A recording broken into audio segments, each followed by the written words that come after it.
On my wedding day, the person who was supposed to marry me brought another bride.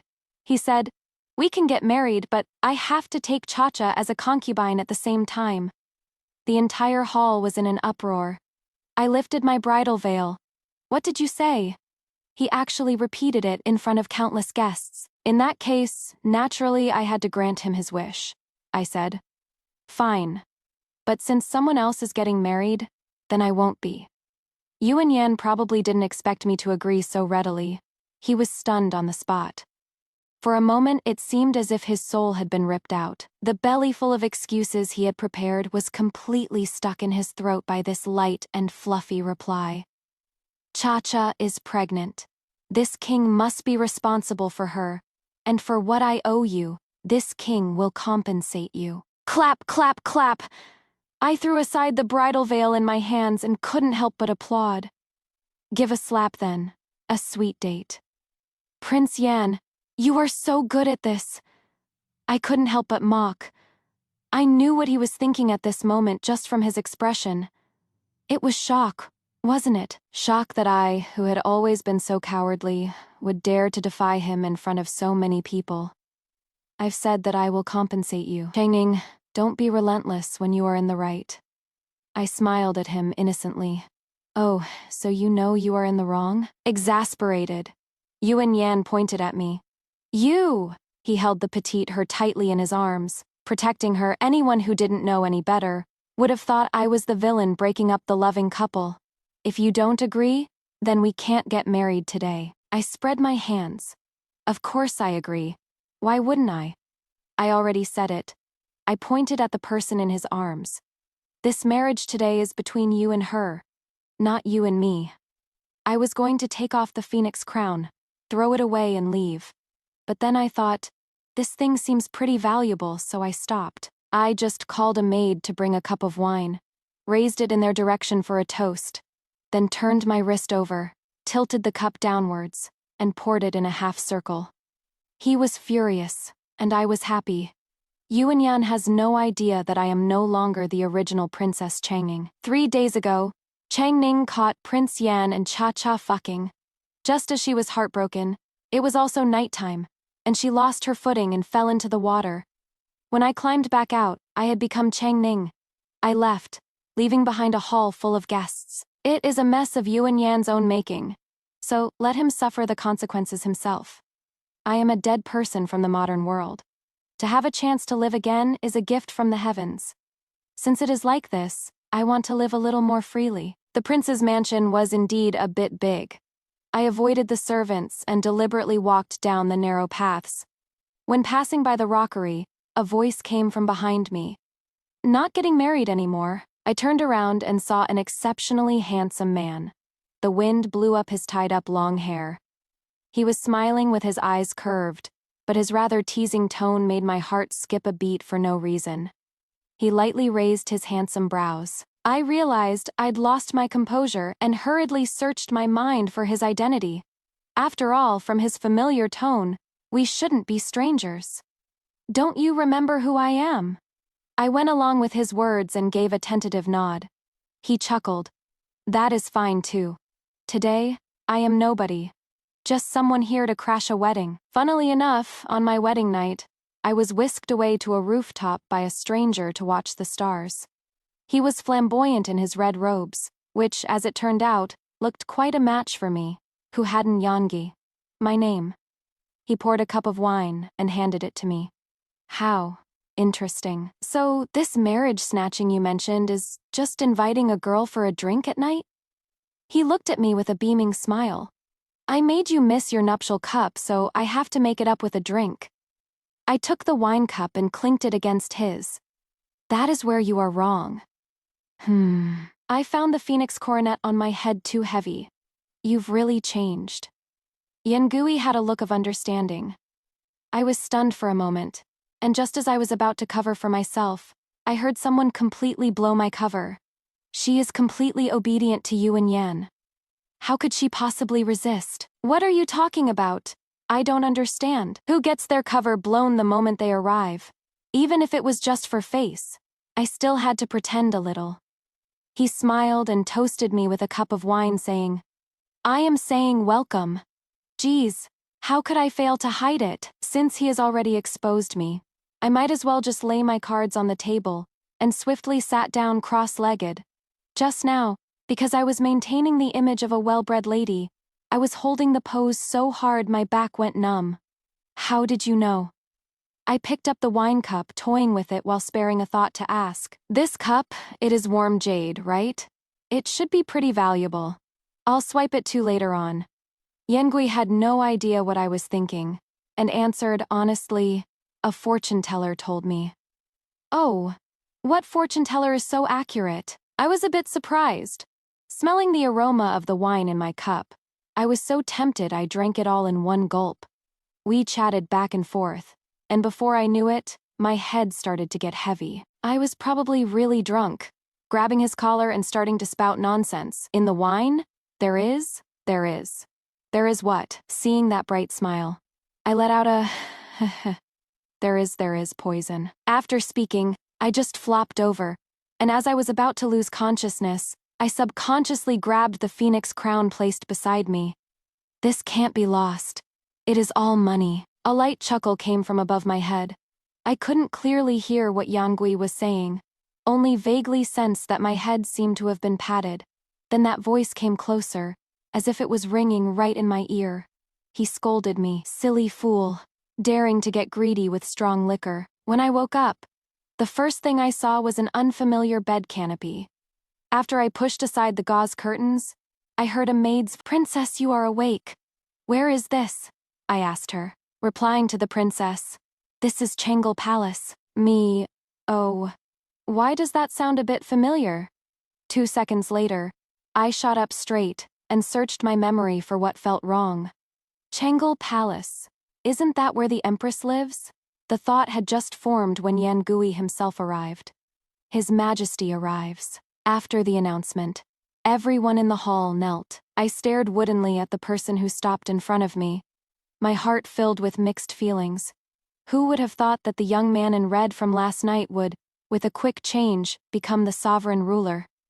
All of you may leave.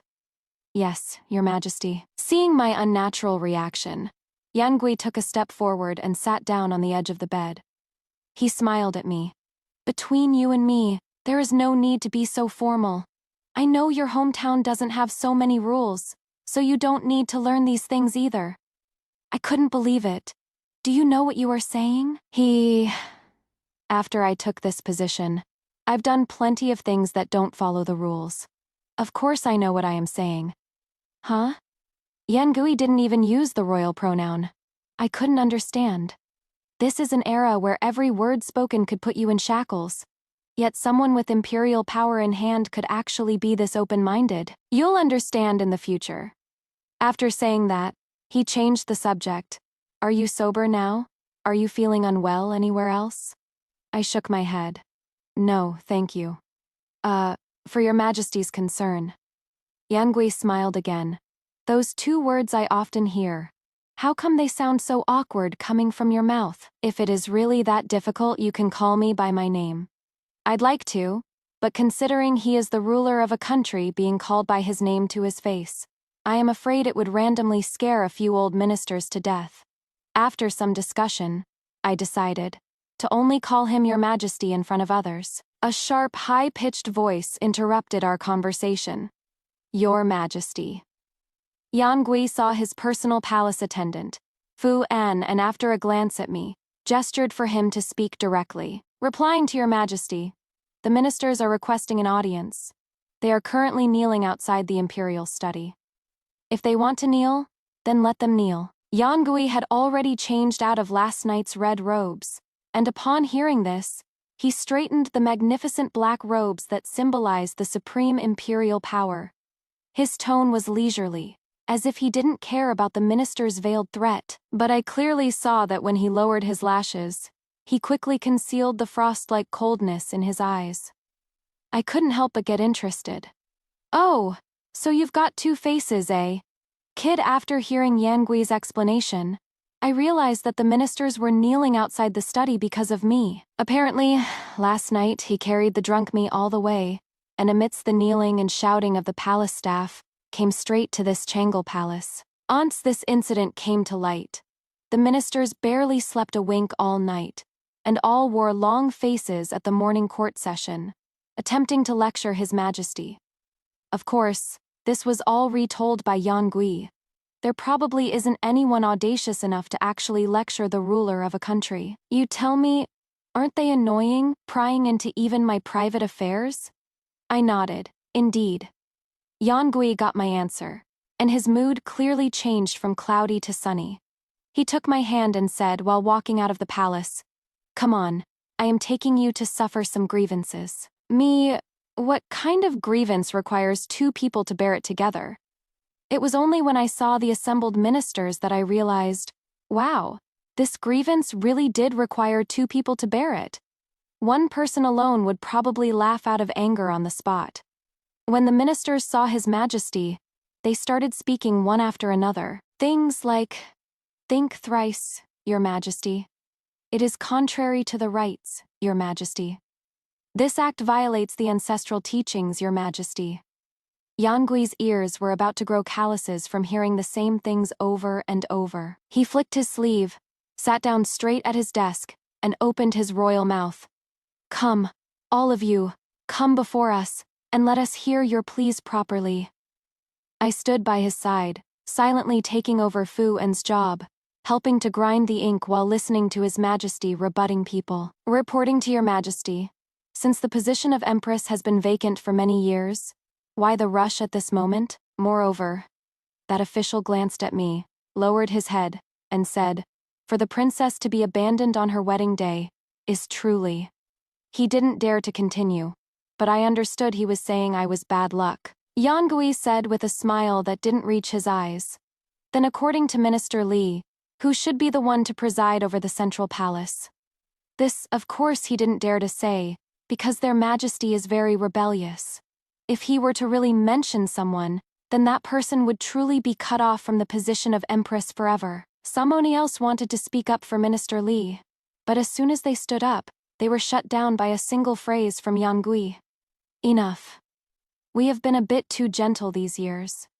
Upon hearing this, these people started trembling, and the fear slumbering deep in their bones was reawakened. Sure enough, at the mention of what happened back then, even those who hadn't personally experienced it all changed their expressions. It is said that years ago, His Majesty, due to the protest from all the ministers against his change of surname, had dyed the hundreds of stone steps before the hall red with blood from his killings. At that time, everyone in the court felt insecure, wishing they were mute, seeing they no longer made a sound. Yan Gui spoke. "We will soon rectify Changing's name and bestow upon her the Changla Palace as her residence. Anyone who has more to say will be considered as defying an imperial edict." As his words fell, the court ministers looked at each other, then took their leave one after another. This farce thus came to an end. The study's door closed once again, and Yan Gui let out a long sigh, relaxed, and said to me, "This job as His Majesty is really not easy." I smiled at him with crescent eyes and praised, "Not bad, especially handsome." He was about to say something, but when his gaze fell upon my hand, he let out a chuckle. "Changing, you've ground the vermilion ink all over your hand." The amusement in Yan Gui's eyes wasn't hidden at all. While smiling, he considerately took a handkerchief to wipe the red from my fingertips, his movements extremely careful, as if afraid of hurting me. Since I had nowhere to go now anyway, I really did settle down in Changla Palace. At this time, I still had no official title, and I originally thought some imperial concubines would come to make trouble. After a few peaceful days passed, just like that, I curiously asked my handmaiden Feng Chun, only to find out that in this vast harem, there wasn't a single concubine. It was said to be a promise His Majesty made when he was seriously ill and seemed unlikely to recover. If he were to get well, he would dismiss the harem and govern with great effort, striving to become an enlightened ruler of his generation. I immediately burst out laughing. Did His Majesty really say that? Yes, His Majesty's harem once had 3,000 beauties. Feng Chun observed my expression, and thinking I was displeased, she immediately stopped talking and knelt. "Your Highness, please forgive me. This servant has been too talkative." Before I could speak, the voice of the palace attendant Yuan Bao sounded from outside. Your Highness, Lady Ji has arrived. Lady Ji, she was the very concubine Yuan Yan took on his wedding day, Ji Cha. How did she get here? I asked. She entered the palace together with Prince Yan. Got it, I said. Where is His Majesty? Yuan Bao. In response to Your Highness, he is in Zhaoyang Hall discussing matters with Prince Yan. I get it now. These two are asking for a beating. You may all leave for now, let Jicha come in. When only the two of us were left in the hall, Jicha and I looked at each other for a long time. Then suddenly with a thump, she knelt down, placed her hands on the floor, and kowtowed solidly with her head on the back of her hands. She said, I am sorry, Your Highness. I'd even figured out the sarcastic things I was going to say. But when she knocked her head on the ground, I immediately swallowed all the words I wanted to say. I even wanted to kneel down with her and ask for the years of my life I've lost back. What are you doing? Jicha straightened up, looked me in the eyes, and said, One thing.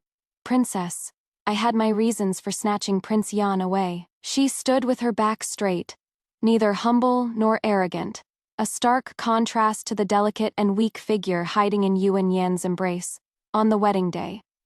My curiosity was piqued. What kind of reason? I don't want you to die. Aunt's curiosity is sparked. It is like a spark on dry hay, turning into a wildfire in an instant. Tell me. She looked directly into my eyes and asked, Do you believe in premonition? I motioned for her to continue.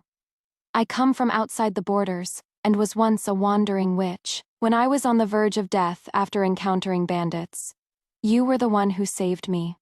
To repay your kindness, I foresaw your future. She paused for a moment before continuing. The result is that you will be executed for taking part in a rebellion. Thinking of his actions, I immediately guessed.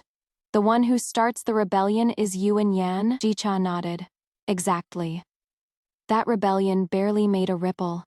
It was you who chose the wrong side, disappointing His Majesty. But for the sake of your old affections, he didn't involve your family, only stripping the old prince of his title. She continued. My witch clan always repays a debt of gratitude. After persuading you multiple times to no avail, I had to resort to this desperate measure. My expression changed a bit, and I just said, Do you know that interfering with another's karma means you have to suffer in their place? She answered me, I know, but my clan's premonitions all come at the cost of our lifespan, so most of us die young. I want to use this short life to do something for my benefactor. I looked at her. How can you prove what you've said? I can perform another divination for you. After saying that, before I even had a chance to stop her, she had already placed her hand on mine, closed her eyes, and began chanting obscure scriptures. Several minutes later, she collapsed on the ground, covered in a thin layer of sweat. How can this be? Why is your path of fate a complete blank? I can't see anything. An expected reaction. I don't belong to this world in the first place. How could I let you spy on it? I sighed. As expected, everything, human power ultimately cannot contend with heaven. Forcibly interfering with another's destiny will only lead to a bad end for both. I reached out and helped her up. Get up. Don't make yourself look so wretched. Can you tell me why? I looked at her and said, Even I know that cause and effect are determined by heaven, so why are you so persistent? She curtsied to take her leave, and just before she left, she turned back to tell me, His Majesty has always treated you sincerely in the past. By his side is a good place to be. The palace quieted down again. I poured myself a cup of tea and carefully pondered what Jicha had said. There was really no need for her to lie about what she said today. In my memory, there are no fragments about Yang Gui. I don't know if it is because I lost some memories when I fell into the water, or if it was deliberately interfered with. But from the moment he appeared, I didn't feel even the slightest bit of repulsion towards him. I always felt he was as familiar as an old friend.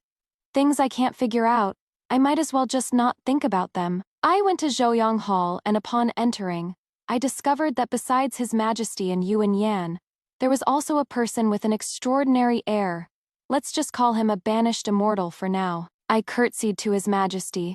His eyes lit up, and he quickly said, "No need for formalities, Chang'ing. Come to my side." As I passed by Yuan Yan, I saw the look in his eyes that wished he could stick to me, and I felt uncomfortable all over. Yangi noticed, naturally took my hand, and led me to sit down by his side. He moved the pastries from in front of him to my table, and said with smiling eyes, "These are new pastries developed by the Imperial Kitchen. You should try some." "Thank you, Your Majesty." Still so formal between us. I took the pastry he held up to my lips with my mouth, and out of the corner of my eye, I saw Yuan Yan clutching his cup tightly. Then, just as expected, with a par sound, the porcelain cup shattered all over the floor. If I didn't have a pastry in my mouth, I would have laughed out loud. Yan Gui heard the noise, and seeing that I almost choked, he quickly passed me the tea. "Eat a little slower." He called someone to clean up, not forgetting to mock with a smile. "It seems the national treasury is indeed not very full recently. How come even the cups are so shoddily made, just falling lightly on the ground? They shatter into pieces?" I held back a laugh in my heart, wishing I could slap my thigh wildly. "Your Majesty. Oh, Your Majesty, your meanness is truly likable." Yuan Yan's face had already turned blacker than the bottom of a pot. He shot me a hateful glare and bowed to Yan Gui. "Your Majesty, this subject remembers there are still important matters in my residence. I shall take my leave first." I exchanged a look with Yan Gui, complaining with my expression. "Look at him, so arrogant." Yan Gui had a profound and unfathomable look, then comforted me. "Don't worry, he won't be arrogant for many more days." The banished immortal, who hadn't spoken all this time, said with a smile to the person sitting in the main seat, "It seems Your Majesty has gotten your wish?" Only then did Yan Gui introduce him to me. "This is the fortune teller I was talking about." I saw he was dressed in white, ethereal like an immortal, and couldn't help but guess, "You must be the Imperial Preceptor, right?" Banished immortal nodded at me. "Precisely." The two of them spoke as if they were trading riddles. I listened for a long time, but other than the phrase, "gotten your wish," I didn't take anything else in. When Yan Gui came to see me at night, I grabbed his sleeve wanting him to stay. He didn't refuse, only asked, "You don't mind?" I shook my head. Yan Gui has many secrets I still can't figure out. As a concentration of power in ancient times, how can he understand the thoughts of a modern person like me? Besides this, Feng Chun also told me before, His Majesty had a serious illness in his earlier years, and his personality changed drastically after he recovered. Maybe because I lived too hard in my past life, so in this life I don't plan on hiding things. Whatever I can't figure out, I'll just ask the person involved directly. I grabbed Yangi's hand and said bluntly, "Did we know each other before?" Yangi smiled. "Which before are you referring to? Was it in your hometown? Or before you became Chang'ning?" Before I could say anything, Yan Gui answered me. "Both. It is just that you've forgotten. This is the price." "What price?" But Yan Gui was unwilling to say more. "That is not important. What is important is, you were destined to come here and to end up with me." "I see. Then are you still going to have me stay tonight?" Yan Gui gazed at me, his eyes full of sincerity. He was waiting for my reply. Of course. As long as I was sure he wasn't looking at someone else through me, I was willing to stay by his side. The Empress coronation ceremony was held as scheduled. Although all the civil and military officials of the court were dissatisfied, not a single one dared to speak out. Yan Gui held my hand, and as we ascended the long flight of stairs step by step to that position together, all the officials kowtowed. Amidst their uniform shouts, I moved my neck. Yan Gui tickled my palm and asked gently, "What is wrong?" "The phoenix crown, it is so heavy." Yan Gui adjusted the tassels for me and said with an amused smile, "Just bear with it. It is very valuable." It must have been something I said when I was drunk and clinging to him that time. How has he remembered it until now? The outfit from the wedding day I had someone pawn long ago, and it really exchanged for quite a few gold ingots. Right now, Yangi and I are holding hands, palm to palm, and I thought to myself, the queen crowning ceremony is so grand. Is he doing this to make up for the grievances I suffered that day? Yangui is so good. Even if this phoenix crown is worth a lot of money, I can't pawn it. What are you thinking about? I curved the corners of my lips. Of course I am thinking about your majesty. I waited for Yangui in Changle Palace, listening to the palace staff change how they address me to Your Highness. My heart felt so sweet. An announcement came. There was movement outside the hall. Yangui was wearing the same red clothes from when we first met, with a black gauze robe over it. I saw him smile, and my eyes were unconsciously captivated. The palace staff brought the nuptial wine. He smiled as he picked it up and handed it to me. Have a real nuptial cup of wine with me. Okay. With our arms crossed, we drank the wine from each other's hands. After being busy for a while, finally only the two of us were left in the hall. Outside the curtain, the candlelight flickered, and it is unknown whose heart became flustered first. Yangi bent a finger to lift my chin, and as he kissed me, he was still asking for my consent. May I? I hooked my arms around his neck, blushed and said, Your Majesty can do whatever you want. He couldn't hold back anymore, and when his hand touched me, my whole body stiffened. He kissed me, telling me to relax. His gentle voice lingered by my ear. He said, Don't be afraid. A fine number came from my neck. I uncontrollably wrapped my arms around his back, murmuring his name. The clothes of two people were strewn haphazardly on the floor. The bed curtains shook all night. The next day, rubbing my waist, I looked at the one who was already awake, lay down on his chest, and tried to act cute. Your Majesty, stay in bed with me a little longer. He rubbed my head, let out a low chuckle, and agreed. All right. After getting married, Yangui and I lived in harmony and mutual respect. I had thought that the days to come would be just like this, smooth and carefree. But who would have thought that a spy had managed to sneak into the palace? The long period of ease made me lower my guard, and a moment of carelessness was enough for someone to take advantage. When I woke up, I found myself in a bedroom. The familiar furnishings let me recognize that this seemed to be Prince Yan's mansion.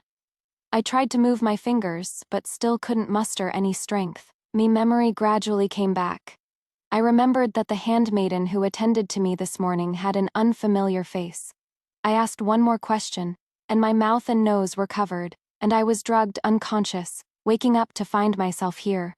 What does Yuan Yan want to do?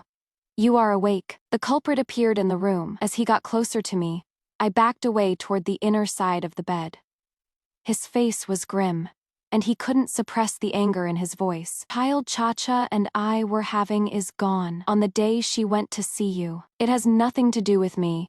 It is because of your own evil deeds that you couldn't keep the child. Is that so? He looked down on me, and changed his tune. If you say so, so be it. Anyway, once I am sitting in that position, you'll have to bear as many children for me as I want you to.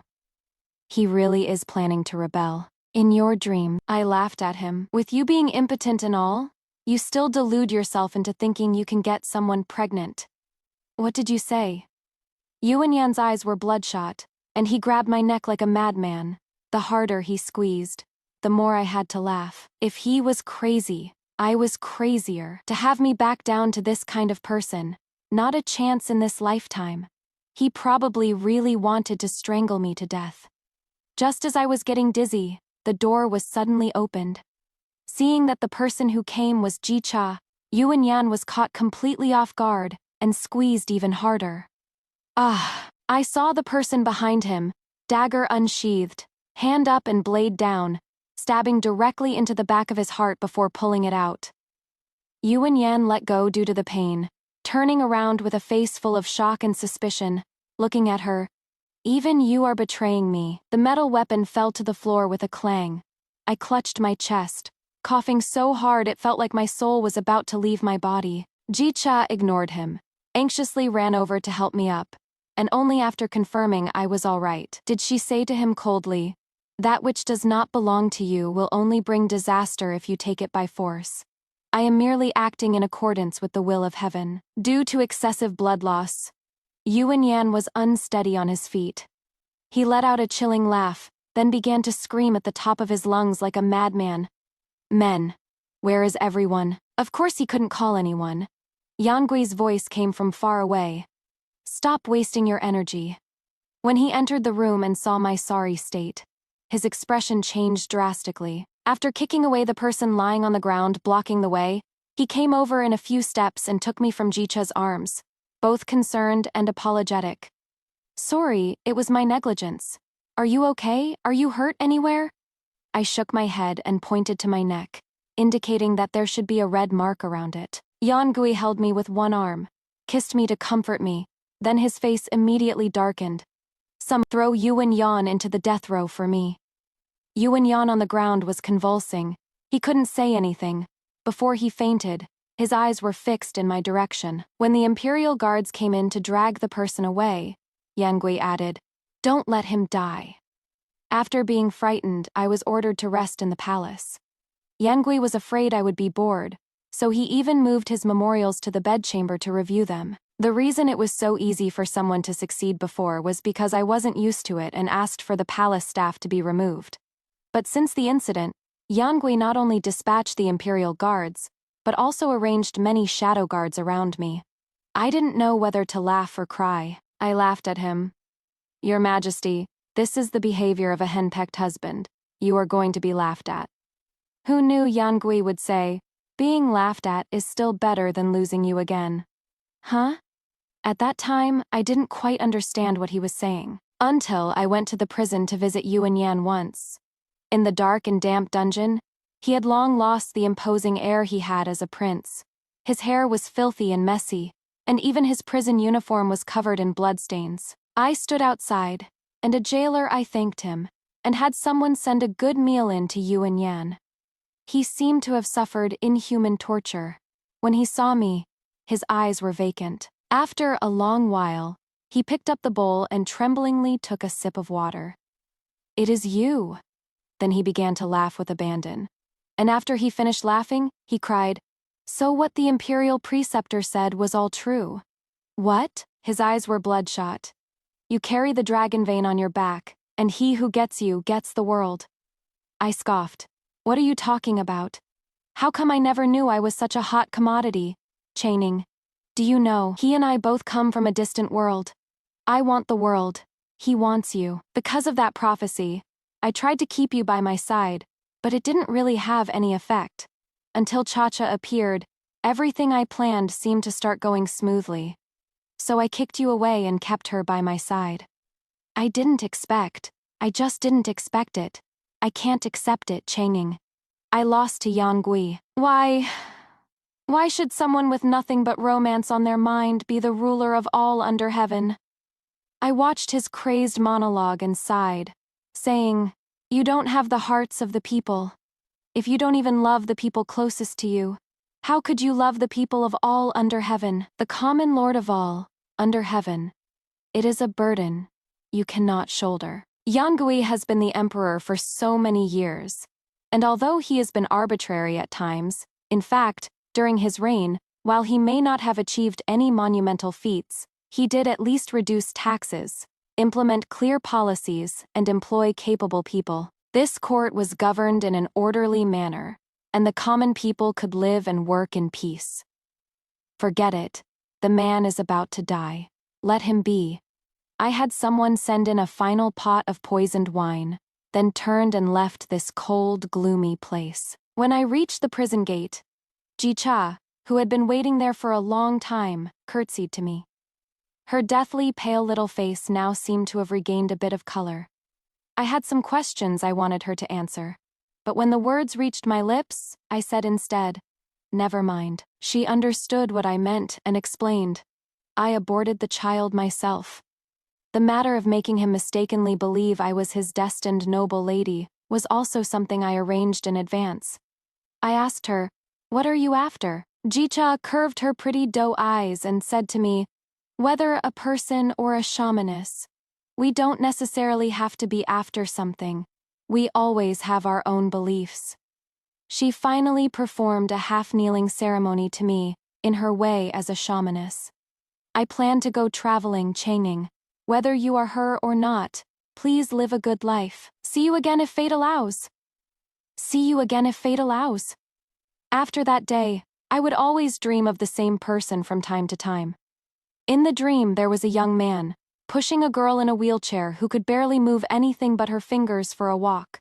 When they stopped by the stone bridge, the young man pointed to the scenery in the distance, lowered his head, and encouraged her in a gentle voice. You have to get well soon. I still have to accompany you to many places. The bamboo slip in my hand slid from my lap.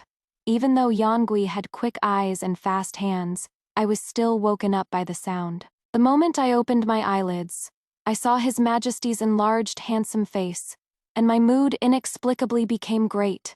I opened my arms to him, and suddenly the person before me overlapped with the youth in my dream. I smiled in satisfaction and said to him, Your Majesty, hug.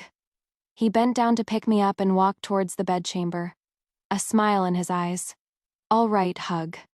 Extra Yangui's chapter. I was abandoned since birth and have been wandering around all these years. It wasn't until I was taken in by Xianing that I had a home. It is just that. Heaven is always unfair to good people. Her illness got worse and worse. In the last 2 months, it even became difficult for her to open her mouth and speak. When Xining's illness flared up and she died in my arms, I had wanted to go with her, but she seemed to have long anticipated that I would have such a thought. I was packing up her belongings. I found a letter she had left a year ago. The last sentence on the letter said, May we have a next life, to be with you always. Carrying this letter, I traveled through mountains and rivers for half a lifetime before preparing to go see her. But a figure like a banished immortal stopped me. He told me, after Xining died, her obsession was too deep, making her unacceptable to the path of hell, and she was sentenced to soul exile. She was trapped in other worlds. That world is currently static. Only when the missing characters return to their respective places will time begin to flow again. At that time, Xining's soul will also reappear. It is just that she wouldn't remember me anymore. Later, I came to that world and became a veritable tyrant. That banished immortal became the imperial preceptor, and his reason for coming here was actually to punish a criminal prisoner who had stolen the fortune of other worlds, Yuan Yan. The state preceptor prophesied Xining's future, whereabouts, and spread the news that Changning is the woman of destiny. The purpose being to make Yuan Yan lose his composure. He is a stubborn and self-willed person, the last to believe in destiny. Only in this way would he push Changning out himself. Otherwise, with the protagonist's fortune he stole, I might not be able to get away in one piece in this world, aside from the Grand Preceptor and us few outsiders. Everyone's fate is predestined, and that is why I treat Princess Changning a little differently. Knowing her fate in advance made me choose to deliberately treat her well. The day I saw Xining again, my heart finally fell back into place. The moment our eyes met, I knew then that the years of waiting had yielded a result. This face, after all, is still of some use. If you don't remember, then so be it. It just means fewer worries. What I give to a Ning must be the best. The court officials once opposed me making you empress. At that time, I did intend to kill. After all, I've been a widow in all but name for so many years. How normal could I be? Whether I am a tyrant isn't important. What is important is that I've long since gone mad. But as long as a Ning is here, the days after marriage made me let my guard down. I thought I was in control of everything. So much so that when a Ning disappeared, I was almost overwhelmed by a monstrous rage. Fortunately, she was fine. Otherwise, I probably would have really lost my mind and sliced Yuan Yan to pieces. He seeks power, I seek her! In fact, as long as he doesn't have designs on a Ning, I won't touch him. I was originally planning to abdicate and live in seclusion. Now it seems this plan is going to fall through, because I have no heir. Adopting and raising one also takes time. For the time being, I can't just be a hands-off boss, so I can only let Aning suffer with me for now. She said she doesn't want any heirs. She just wants to live this life carefree and happy. and doesn't want to worry about anyone else again. I respect her thoughts. This life that has been given to me, I want to live it well with her. To always be together,